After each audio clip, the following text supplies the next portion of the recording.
What's up YouTube, Jeff back again. Today another very exciting Samsung video for you guys. Today, I'm going to show you guys how to unlock Samsung's hidden camera extension on your Galaxy Z Fold 5. Now, a lot of you have the S23 Ultra, probably already know about this. I'm talking about Camera Assistant, but if you've never used a Samsung phone before, in particular the S series, and you don't know much about Good Lock, it would be very, very hard to find this on your own. So I'm going to show you how to unlock some really powerful features on the Galaxy Z Fold 5 camera. Before we get started, I do want to thank my son Jonathan for giving us the Diplodocus to hang out over here. It's got a nice long whipping tail. Always appreciate him giving us a dinosaur to hang out. And also, if you haven't signed up for my newsletter, go check it out on the website. We got free codes for icon packs, wallpapers that we use on the channel from my friend One4 Studio, which is actually the wallpaper that I'm using today is for One4 Wall. Also, we do our mystery boxes every Samsung launch pre-order time, give away free cases, cleaning kits, and accessories for you guys who are pre-ordering. All you have to do is pre-order through my Samsung affiliate link. We love giving back to the community, so please check it out in the pinned comment and description. Okay, so let's go ahead and talk about this. If you use the S23 Ultra or any other S line phone, you probably know about Camera Assistant.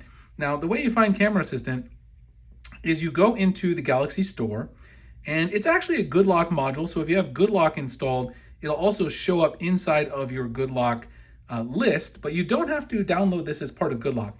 You can actually download this as part of its own standalone application. You can just go and search for Camera Assistant. Types right there. It says it's Good Lock Labs, but you can actually use it standalone. You don't have to have Good Lock. And you can see here, it was last updated on August 16th, supports One UI 5.1 version or higher. Now it supports the Z Fold 5, Z Flip 5, etc. So it did get a recent update for support for these devices. So once you install it, you will be able to find it in one of two places. Now, if you have Good Lock installed, you can find Camera Assistant inside your Good Lock module. You're going to find it over here on this side, right there, where you've got the little tool set right there, Camera Assistant. You can open it from there. But that's actually not the most convenient place to open it, and I'll show you guys in a second where to find it. One other thing while we're in Good Lock I want to mention, for those of you who are using the vertical app drawer on your Z Fold 5 that I showed in a previous video, do not install this Home Up update. You guys see the vertical app drawer I have here? I can scroll vertical instead of horizontal. The Home Up update removed the ability to do that. So if you install that Home Up update, you're actually going to not have this option anymore. I have the old version of Home Up. I'm hoping that in a future version, they'll officially bring support for the vertical app list to the foldables, and then I'll install the new version then. Anyway, quick aside. So if you want to access Camera Assistant in the simplest way, go into the camera app, go up here when you're in photo, go to settings, settings cog, scroll down, and now you'll actually see that it's been integrated with your camera settings. You'll have Camera Assistant right here below vibration feedback and above privacy notice. So if you tap on that, you've got all these fantastic options that now allow you to customize your camera's performance to your liking. A couple of things that are worth doing here. Auto HDR, sometimes I like to turn this off. It's really a preference thing, but sometimes depending on what type of photos I'm taking, I like to turn that off because then I can edit my photos myself better later on. Picture softening, I almost always leave that off. Auto lens switching, I would recommend turning that off always because then you can pick the lens that you want to use manually instead of Samsung using AI to try to choose the best lens. Quick tap shutter takes picture as soon as your finger touches the shutter button instead of waiting until you lift it. I always leave that on. Prioritize focus over speed. This is if you're taking really important photos or portraits or something, you could leave this on. It will give you additional shutter lag.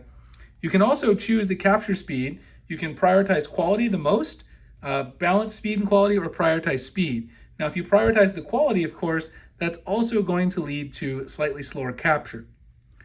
Video recording in photo mode, you can touch and hold the shutter button to record videos in photo mode. A fantastic shortcut feature for those of us who take a lot of videos. You can change your timer for multi-photos, 1, 3, and 5, and 7 pictures when the timers go off there. Camera timeout, change 1, 2, 5, or 10 for when the camera times out.